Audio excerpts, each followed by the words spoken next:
Hey guys, it's Amanda. Welcome back to my channel. Today I want to discuss the rise of the hot rodent boyfriend. Step aside golden retrievers, a new mammal is in town. Hot rodent boyfriend, or a sexy rat man. First girls want the bear, now they want the rodent. Like, what animal am I supposed to be? I swear to God, if I woke up one day and someone wrote an article about me, Are you sexually attracted to a rodent man? I think I would just end it. They're one and the same. If somebody comes up to you and says, hello, sexy rat man, they're also calling you a hot rodent boyfriend. If your feed has not been flooded with hot rodent boyfriend propaganda, I'll break it down for you. The hot rodent man is a guy who has an uncanny resemblance to a rat or a mouse. Physical characteristics are not limited to, but include small eyes, big ears, and pinched angular features. It ostensibly originated from this tweet that declared men are either eagle handsome, bear handsome, dog handsome, or reptilian handsome. And frankly, we haven't seen a classification system so astute since Carl Linnaeus invented modern taxonomy, but this tweet was missing one key category of men that have since scurried up from the trenches in droves: the rodent man. So who is the rodent man? I'll give you a sort of brief overview of who I would call the founding fathers of this movement. First and foremost, we have the Challengers co-stars, Mike Feist and Josh O'Connor. Mike Feist undeniably looks like Stuart Little. The nose, the mouth, the distance between his eyes, it's all there. As off-putting as rodent may sound, this is a compliment. Frederick and Eleanor Little went to an orphanage with the intention to adopt a human child so their kid could have a brother, and instead they opted for an anthropomorphic mouse. Do you know how perfect of a mouse you have to be to get chosen over a human being? I think being compared to Stuart Little is ultimately a compliment. He's a style icon. I think it says that you have charm, intelligence, and an uncanny ability to win people over. This variant of rodent man is what I would call cute. And I feel like Timothy Chalamet also falls into this category. But on the other side of the rodent man spectrum, we have the likes of Josh O'Connor, who has been aptly compared to, yes, the rat from the 2006 DreamWorks classic, Flushed Away. I have to say, this one is not a perfect match, but the material is certainly there. I would say what mainly sells it is the dark hair and protruding ears, which is certainly a key feature in the rodent man aesthetic. Also in this category of rodent, we have Matty Healy, the lead singer of the 1975. Healy has an undeniable rat-like energy. I think this is a combination of his appearance and his vibe. He has small hooded eyes, and his pale skin seems to have a fraught relationship with the sun. I say this with all the love in my heart, but there is something perpetually dirty about that man. He's an unapologetic dirtbag. It's a part of his bad boy appeal. But the funniest thing about it is that Matty Healy was the blueprint for the rat from Flushed Away. Does it mean that I'm a specific rat, which is is it the kid from Flushed Away? Yeah.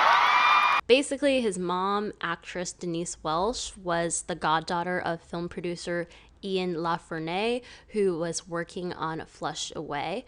And when he was looking for inspiration, he found a muse in a young Matty Healy and based the main rat off of him. My mother's an actress. My godfather is a producer, and he produces movies. And I wasn't actually close with him until I was around probably about 14 years old or something like that. He was looking for inspiration for a movie he was producing called Flushed Away. So it is genuinely based on me. This has to be one of the greatest Nepo Baby contributions to date. While being compared to vermin is harsh, in this context, it's not the worst thing in the world. Rodent men are undeniably sex symbols. Most of them are actors who have starred in roles that paint them as attractive objects of desire, not nasty little pests. They're the latest variant in a long line of men who we call ugly hot, which is to say men who are neither tan nor blonde nor resemble Brad Pitt. Last year, we praised dad bods and medium uglies. this year, it's all about the rodents. So in today's video, I want to unpack the rise of rodent men and the complications of the unconventionally attractive. As surface level as this topic may seem, there's layers to it. So before we get into it, I want to talk about the most important layer in my life: underwear, which is perfect because Parade is the sponsor of today's video. Parade is currently having their summer sale, so here are some of my favorite pieces. First, the cotton boxer briefs.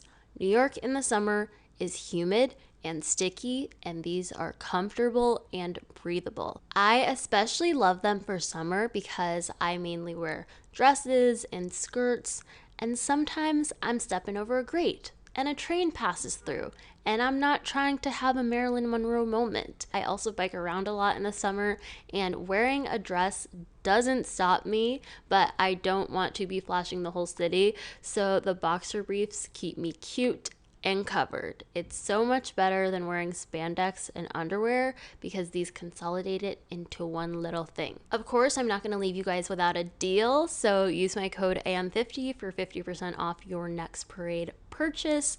Yes, 50% off, so please, for the love of God, refresh that underwear drawer, and in the words of Sexy Red, let that breathe. Okay, so back to rodent men. We've already discussed the OG rodent men, but as this trend has started to become more popular, it has slowly but surely expanded to include other unconventionally attractive celebrities. Timothée Chalamet has been accused of being a rodent man by several news outlets, and honestly, this one is debatable. I understand the instinct to group Timothy with men who sort of look like this, but Timothy's unconventional attractiveness lies in looking like a famished Victorian boy, not an anthropomorphic mouse. I think someone who has also had their unconventional hotness conflated with a rodent-like quality is Adam Driver.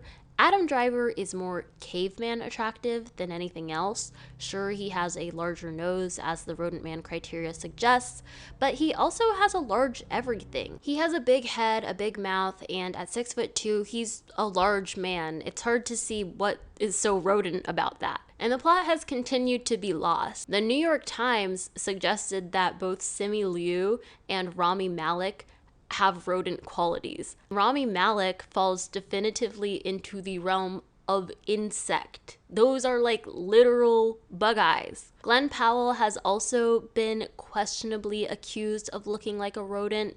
People have said he looks like a capybara, and while the resemblance is uncanny, I think his blue eyes, blonde hair, and 8-pack abs prevent him from falling into the rodent man category. Honestly, until a few days ago, I just assumed he was Australian because he had like blonde hair and seemed to possess a golden retriever energy. The wide variety of men being grouped into this category of rodent tells me that being a rodent man is less about adhering to a strict aesthetic criteria and more about vibes. Take Jeremy Allen White. He has piercing blue eyes and blondish hair, and as we saw from his Calvin Klein campaign, so many abs. But despite these physical features that point to typical hot hunk golden retriever vibes, he, unlike Glenn Powell, has a distinctly rodent energy. I feel like the intangible essence that sort of groups rodent men together, besides like the certain physical features, is a sense of grit, a sense of feeling like they've sort of seen things, that they've been through something. Which is why I'm hesitant to group Timothée Chalamet into this group of people, because he's famously sort of like a soft boy, a twinkish type vibe, if you will. I feel like at this point in his career, like, he's not as novel. People have gotten used to his face. I think he's considered pretty conventionally attractive. But physical features and vibes aside, I think one of the key factors that makes rodent men appealing is that they're invariably associated with conventionally attractive women. For example, in Challengers, Mike Feist and Josh O'Connor, their love interest is Zendaya, one of the most beautiful women out there. Matty Healy, he's dated Taylor Swift. Barry Keoghan is the boyfriend of conventionally attractive blonde sweetheart Sabrina Carpenter. This is just such a pattern in Hollywood and the entertainment industry. Even though there are, of course, some beauty standards for men, they are not nearly as rigid as they are for women. Especially look when you see how couples are casted, like the dad versus the mom in a lot of movies and TV shows. The dad is always like some sort of like mid-ass dude, but the mom is like the most milfy MILF you've ever seen, like Modern Family, Good Luck Charlie, Wizards of Waverly Place, Judd Apatow movies, the list goes on and on. One notable exception to this is Adam Driver, specifically in his breakout role on Girls. Adam Driver is largely considered like, ugly hot, unconventionally attractive. And I feel like a lot of that really stemmed from his role on Girls. His character was also named Adam. And honestly, like, he was pretty young back then. If you look at him, then he looks different. I feel like he hasn't fully grown into his face. Like, his features look even more enhanced and bigger than they are now. He was sort of like a weird looking dude. And nobody, like, was saying he was like this golden retriever hottie. However, his love interest, Hannah, on the show, people had a lot worse things to say about her. And I would say, like, physical attractiveness wise, I think they were both on the same plane. They weren't the mold of like what Hollywood, sort of deems perfect and beautiful. But Lena Dunham's character got a lot more flack for her appearance as opposed to Adam Driver's character. I think he was sort of given the benefit of the doubt and labeled as endearing, while Hannah Horvath, Lena Dunham's character, was also not the conventional mold of beauty, but people really ridiculed her for this. And of course, her character was self-absorbed, entitled, unlikable, all these things. But I felt like there was really, not that I was there. I actually wasn't there when Girls aired. I was 12. But in retrospect, at least from like what I've seen people have said about it and the past writings about it, I feel like the fact that she wasn't conventionally beautiful also made it a lot easier to dislike her. There was like not as much of a halo effect she got. So I want to discuss being unconventionally attractive as a woman. Now, first of all, calling a woman unconventionally attractive is a lot more loaded, I think, than calling a man unconventionally attractive. I've seen some people saying like, what's the girl equivalent of the rodent man? But I have seen people like throw out certain names of like who rodent women could be. Names like Charlie XCX and Julia Fox. And I actually think both of those women are quite conventionally attractive and fall into, a category of people who I would say are pretty, but I think it's just like their branding and their styling that lends themselves to these rat connotations, because they're club rats, they're party girls, but ultimately they are kind of within that conventionally attractive mold. They're thin, they have light skin / are white, but I do think it's like more so their aesthetic and their styling that leads people to say that they're a rat girl. They present themselves in a way where it's clear that they're not optimizing for beauty, they're optimizing for their personal style and what they think is interesting. Like Julia Fox, bleaches her eyebrows and like wears her hair like super slicked back and almost looks sometimes alienish. And I think that's just the vibe she's going for. But I still think for a woman to be deemed unconventionally attractive, they are so still within the realm of what we consider conventionally attractive. There's just like maybe like one little key element that makes them unique, whether it's bleaching their eyebrows or having like huge fluffy hair like Charlie XCX, or they have like a gap in their teeth. It's a lot more taboo to label women as unconventionally attractive,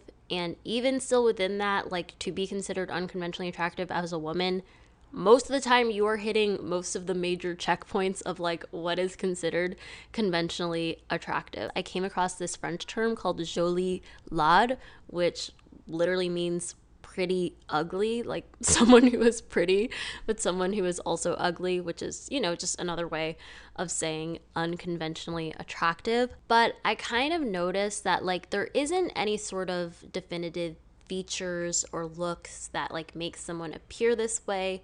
It's just their beauty is not as obvious, I would say. I would say the one thing that's very obvious about the people who fall into this category, especially the women, is that they are all thin.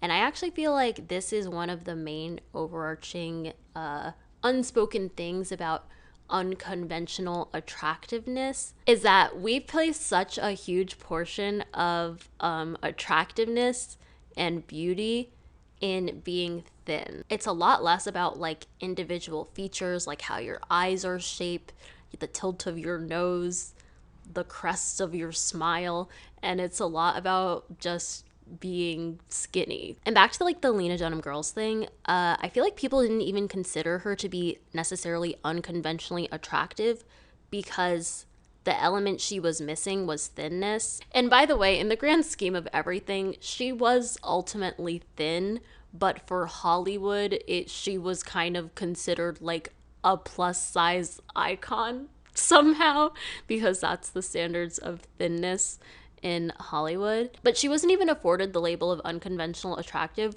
because she wasn't skinny. This is all to say that I think unconventionally attractive is ultimately just a category of conventionally attractive people. That seems weird to say because it seems like it would be a whole different separate thing over here. But to me, this is the box of conventionally attractive. Within that box, we have unconventionally attractive people. They have all the trappings of like the normal conventionally attractive people. There's just like something that's just like a little bit different about them. But it's so indistinguishable, it's so untangible that you can't even name it. Like the unconventionally attractive people, they're still largely white, they're still skinny, they have all their teeth, they have all their hair. Like there's nothing actually different about them as the conventionally attractive people. I actually feel like that is what's going on here. That's what's going on with the term unconventionally attractive, with the term jolie lad, with the term rodent men. These are still just conventionally attractive people. We just can't put a finger on why that they're not necessarily maybe marketable. People who do not fall into the category of conventionally attractive, I think there's just like a completely different scale of judging if you don't fall into that. If you are fat, for example, or if you are a different race, like if you're black. I've even seen on TikTok some white girls say that like they literally can't conceptualize being compared to a black girl because they truly do not believe that their attractiveness is on the same scale. Like it's a completely different scale. I think a lot of people of color like still whatever is deemed attractive in that scale outside of conventionally attractive, it's based on the conventionally attractive scale. It's based on, proximity to whiteness, but it's still very hard to group people of color within that same category. And even the most attractive ones. What I'm trying to say is there's a lot less room for forgiveness in looks if you're not already within the circle of conventionally attractive, which includes unconventionally attractive, and if you're not at the top of the looks pyramid of your marginalized group, which is based on the scale of the conventionally attractive. So I think that's why, for example, we don't see men of color listed as rodent men, because rodent men are unconventionally attractive. But I think unconventionally attractive men of color, it's still not valued on that level of the people in the conventionally attractive circle. I think also if you're already marginalized, you can't really afford to compare yourself to vermin because there's someone who's already doing that and he's actually very fucking serious about it. To me, for example, I was actually thinking about Kendrick Lamar. Nobody ever calls this man like a super sexy man, a super attractive man. In fact, he's like kind of short and he has pointy ears. Like technically, I think he would fall into the category of rodent man, but he doesn't because he's not in the circle of the already conventionally attractive. I think this is also a reason why people were calling the gorgeous Francesca Amalluda ugly because she's not necessarily at the top of the conventionally attractive pyramid for black people, which goes off of like colorism, featureism, texturism. So she's not at the top of that, and she's not in this already conventionally attractive bubble. So what is she? People just called her ugly, which obviously I don't agree with. I think this is just like why a lot of the time you just don't see people who are fat or non-white considered unconventionally attractive, because they had to be conventionally attractive to be unconventionally attractive. So basically, this is all to say the concept of being unconventionally attractive is actually just a myth. There's no such thing. You're ultimately still conventionally attractive if you're unconventionally attractive. This is to sort of explain my theory, right? It matters in the sense of like we should be aware of privileges, of isms, of racism, featureism, colorism, all that stuff. But like at the end of the day, categorizing yourself as these things, looks maxing yourself literally to death by getting like BBLs in the DR and veneers from Lash Techs in Atlanta, it's not helping anyone. I think it's fun to talk about these things. It's fun to talk about attractiveness and beauty. But I think to hyperfixate on it is just not necessary.